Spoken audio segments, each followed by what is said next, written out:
जय हिंद साथियों, मैं हूं आपका अपना गणेश राणा। आप सभी का हमारे यूट्यूब चैनल में स्वागत है। पिछली वीडियो में अपन घातांक के नियमों का अध्ययन किया है, उसको समझा है कि क्या क्या नियम इसमें होते हैं और उन्हीं पर बेस्ड आज क्वेश्चन सॉल्व करेंगे। जैसे कि पहला क्वेश्चन आप देख पा रहे हैं, 3 के पावर में 5 और 9 के पावर में 4। तो आप सभी जानते हैं, हम लोग पिछले वीडियो में देखे थे, उसमें क्या था, यदि आधार समान हो तो उसकी जो घात होती है वो जुड़ जाती है। ठीक है, तो यहाँ पर देखिए दोनों आधार में अलग अलग है, यहाँ 3 की पावर में 5 है, यहाँ 9 के पावर में 4 है।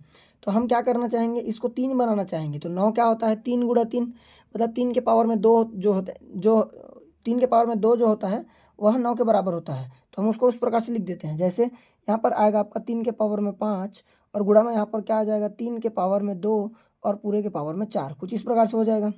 अब आप जानते हैं कि जो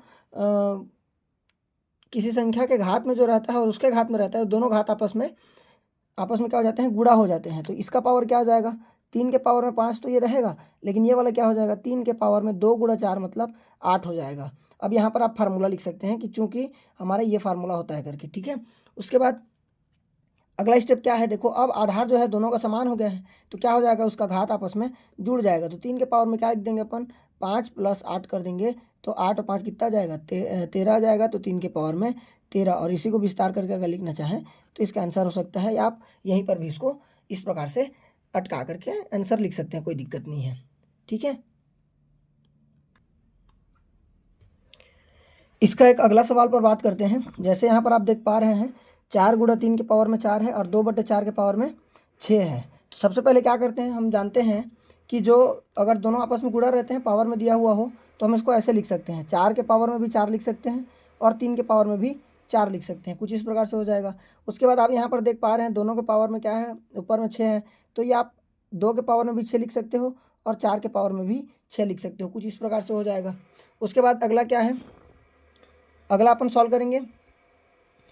अब इस 2 को हम क्या करेंगे, सॉरी ये जो 4 है उसको 2 बनाएंगे, तो क्या हो जाएगा, 2 के पावर में 2 और पूरे के पावर में 4 आ जाएगा। उसी प्रकार 3 के पावर में 4 है, उसको ऐसे ही लिख देंगे, और इसको क्या लिखेंगे, 2 के पावर में 6, और इसको भी लिख देंगे अपन 2 के पावर में 2 और पूरे के पावर में आपका 6, कुछ इस प्रकार से आ जाएगा।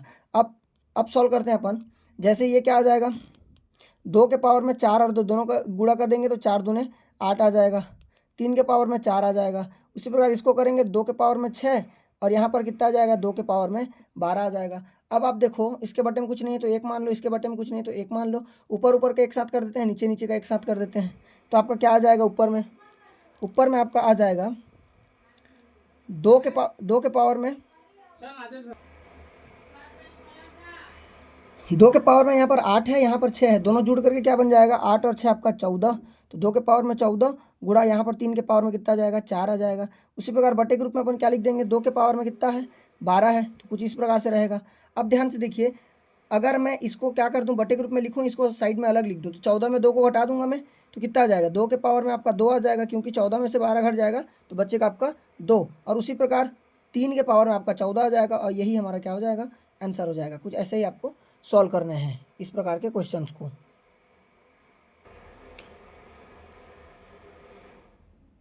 चलिए एक और सवाल पर अपन बात कर लेते हैं। जैसे यहाँ पर देख पा रहे हैं आप, 6 के पावर में 2 है, उसके पूरे पावर में 4 है, तो दोनों आपस में गुणा हो जाएगा, तो 6 के पावर में 4 दूने 8 आ जाएगा। उसी प्रकार यहाँ पर क्या है, 6 के पावर में 5 आ जाएगा, और यहाँ पर आपका 6 के पावर में 4, इस प्रकार से। तो ऊपर वाला दोनों आपस में जुड़ जाएंगे, तो 6 के पावर में 8 + 5 हो जाएगा, और ये 6 के पावर में 4, तो ऊपर वाला दोनों जुड़ेगा तो 8 और 5 13, तो 6 के पावर में 13 और यहाँ पर 6 के पावर में 4। और उसको अगर हम अपन लिखना चाहें तो 6 के पावर में 13 में से 4 घटाएंगे तो आपका आ जाएगा 9, और यही आपका आंसर हो जाएगा, 6 के पावर में 9। ऐसे ही आपको सवालों को हल करने हैं, और साइड में आप फार्मूला लिखना मत भूलना। जैसे हमने जो जो फार्मूला जहाँ यूज किया है वहाँ पर ब्रैकेट लगा करके आपको फार्मूले को भी कंप्लीट लिखना है, जो जो फार्मूला आपने यूज किया, जैसे आपने सॉल्व किया है। चलिए ठीक है, फिर आज क्लास अपन यहीं तक रखते हैं, मिलते हैं अपने नेक्स्ट वीडियो में, तब तक के लिए जय हिंद।